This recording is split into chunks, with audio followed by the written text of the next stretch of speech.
श्री कृष्ण कहते हैं कि आप दुनिया में उलझकर अपने सपने भूल जाते और दुनिया आपको परेशान करेगी। आपसे कहेगी कि तू कुछ नहीं कर पाएगा, आपको गिराने की कोशिश करेगी, आपसे जलेगी, आपको भटकाने की कोशिश करेगी, आपके एक बार के छोटी सी असफलता को बहुत बड़ा बना के आपको चिढ़ाएगी। आप उन पर ध्यान दोगे तो आप कुछ नहीं कर पाओगे। उन्हें नज़रअंदाज करना सीखो और खुद पर विश्वास करना सीखो। आपकी मेहनत किसी ना किसी जगह जरूर दिखेगी, बस आप थोड़ा सा सब्र रखो। आप खुद पर विश्वास रखोगे तो आप खुद उम्मीदों पर तो खड़े उतरोगे ही, बल्कि आप उनसे भी बेहतर कर दिखाओगे। और अभी तक आपके जीवन में दुनिया का प्रेशर नहीं आया है तो आप अभी सफलता के रास्ते पर हो ही नहीं। आपके सामने जीवन में एक ना एक बार वो दिन अवश्य आएगा जब सारी दुनिया आपके खिलाफ हो जाएगी। आप तो बस अकेले में ही अपनी जिंदगी और मेहनत की जंग लड़ते रहना। इस दौर में बहुत ही कम लोग कुछ सीख पाते हैं। हमें वो दिन नहीं आने देना है, चाहे किसी भी हद तक जाना पड़ जाए। इसलिए आपको सारी हदें पार करके आगे बढ़ना है। आपकी जो भी खराब आदतें हैं, सारी आदतों को छोड़ना है और आपको अच्छी आदतें अपनानी ही होगी। आप कहीं से भी कुछ भी चीज़ सीखें तो आप उसे एक बार अपना कर जरूर देखो। ज़्यादा नहीं, सिर्फ 10 दिन तो करो।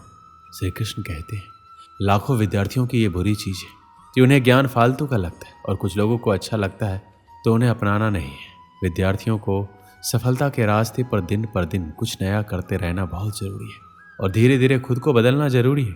पर बहुत लोग इसे नज़रअंदाज करते हैं और एक समय के बाद सपनों को भूल के इसी ज़िंदगी में उलझ जाते हैं। आप स्कूल जाते हो, कहते हो स्कूल में पढ़ाई नहीं होती। मुख्य कारण तो ये है कि आपको पढ़ना ही नहीं है। स्कूल में तो पढ़ाई बराबर हो रही है, पर बहाने ही हमें सफलता से रोकते हैं। इसलिए बहाने बनाना बंद करो। आपकी सफलता के बीच में जो कुछ भी है उसे तोड़ मरोड़ डालो। उसे जैसे भी हो जल्दी छोड़ो। घर की प्रॉब्लम है, घर की जिम्मेदारी है, पढ़ने के इरादे से बाहर चले जाओ, वहाँ मेहनत करो। आपके रास्ते में जो भी समस्या है उसका समाधान जल्दी ही ढूंढो, क्योंकि आपके ही समाधान आपकी आने वाली जिंदगी बदल कर रख देगी। फैसला आप करेंगे, आपके फैसले पर ही दुनिया टिकी है। दुनिया का क्या है, आज आपके खिलाफ है, लेकिन जब आपको सफलता मिल जाएगी तो सारी दुनिया आपके साथ हो जाएगी। दुनिया हमेशा अपने फैसले बदलते रहेगी।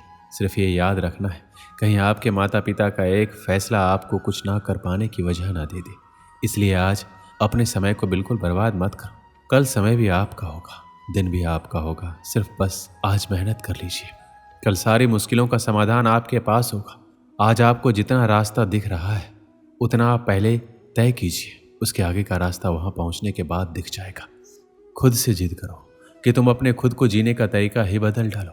आज तुम करोगे तो कल तुम्हें ही फायदा होगा। श्री कृष्ण ने कहा था सफलता एक अविचल आदर्श है जिसका पाठ आपको विफलता से सीखना होगा। यदि आप गिरते हैं तो उठें, यदि आप हारते हैं तो जीतें। अपनी गलतियों को एक मौका समझें और उनसे सीखें।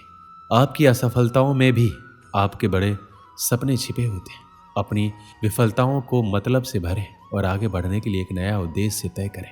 जीवन आपको चुनौतियों से नहीं बल्कि आपके प्रतिस्पर्धी से मुकाबला करने का मौका देता है। एक सफल विद्यार्थी की पहचान यह नहीं है कि वह कितना अच्छा अंक प्राप्त करता है, बल्कि यह है कि वह किसी से कम नहीं है। आपका सबसे बड़ा प्रतियोगी आप ही होंगे।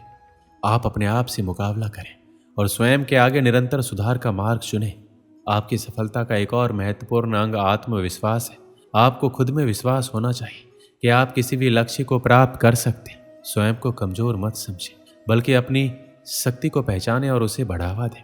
जब आप अपने अंदर के संचारी शक्ति को पकड़ेंगे तो कोई भी लक्ष्य आपके लिए असंभव नहीं होगा। साथ ही आपको अपने सपनों को बनाए रखने के लिए सचेत रहना होगा। आपके लक्ष्य बड़े हो सकते हैं, लेकिन उन्हें प्राप्त करने के लिए मेहनत, समर्पण और अध्ययन की आवश्यकता है। आपको अपने लक्ष्यों के लिए संघर्ष करने के लिए तत्परता और सही दिशा में प्रयास करना होगा। याद रखें, अगर आपकी मेहनत और समर्पण सही है तो आपके सपने सच होने से कोई रोक नहीं सकते। आप सचमुच महान हो सकते हैं। आपको सिर्फ अपनी क्षमताओं को पहचानने की आवश्यकता है और समर्पण के साथ काम करने की इच्छा है। जीवन के सभी मोड़ों पर अपना सामरिक मनोबल बनाए रखें और अपार सफलता की ओर बढ़ें। आप सभी के भीतर एक अद्वितीय संभावनाओं का समुद्र है। आपकी खुदरा प्रतिभा अद्भुत कला और निरंतरता से भरी योग्यता का परिचय कराती है। आप विचार कर सकते हैं, सपने देख सकते हैं, इनको हकीकत में बदलने का साहस रखते हैं। जब आप खुद को परिभाषित करते हैं तो सारी दुनिया आपके पास से गुजरती है। आपकी सोच, आपके विचार और आपकी भावनाएं आपकी शक्ति बनती है। आपकी सोच आपके कर्मों को प्रेरित करती है और कर्म से ही सफलता आती है। इसलिए हमेशा सकारात्मक सोच और उच्च मानसिकता बनाए रखें। जीवन में कठिनाइयाँ आएगी, समस्या आएंगी, लेकिन आपकी मनोबल शक्ति आपको अपने लक्ष्य की ओर आगे बढ़ने में मदद करेगी। यदि आप ताकतवर और अटल बने रहेंगे तो कोई भी चुनौती असंभव नहीं होगी। विफलता केवल एक मंच पर धकेलने का अर्थ नहीं है, बल्कि आपको विजयी बनाने के लिए आगे बढ़ाने का एक और अवसर है। इसलिए अपनी ताकत को पहचानें, अपने दोषों को स्वीकार करें और फिर से खड़े होने का प्रयास करें। जिंदगी में सब कुछ हासिल करने की इच्छा किसको नहीं होती है? आगे रहने की इच्छा किसको नहीं होती? पैसा कमाने की इच्छा किसको नहीं होती? अगर आज मैं 100 लोगों से कहूँ कि कल आपको 4 बजे उठना है, अगर आप 100 लोग राजी भी हो जाए, परंतु यह है कि उनमें से सिर्फ 80 लोग ही उठेंगे, दूसरे दिन क्या होगा? उससे भी कम लोग उठेंगे, तीसरे दिन उससे भी कम, चौथे दिन उससे भी कम। पर जो आखिरी दिन उठेगा वही व्यक्ति अपने जीवन में चुने हुए लक्ष्य को पाकर रहेगा।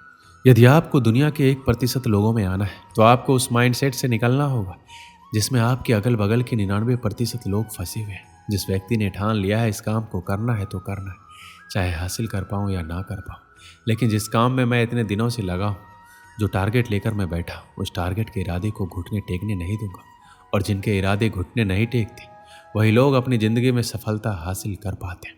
तो उठिए और अपना एक मजबूत इरादा बनाइए और अपनी ज़िंदगी को अपनी सफलता की ओर बढ़ाइए। एक गांव में एक आलसी आदमी रहता था।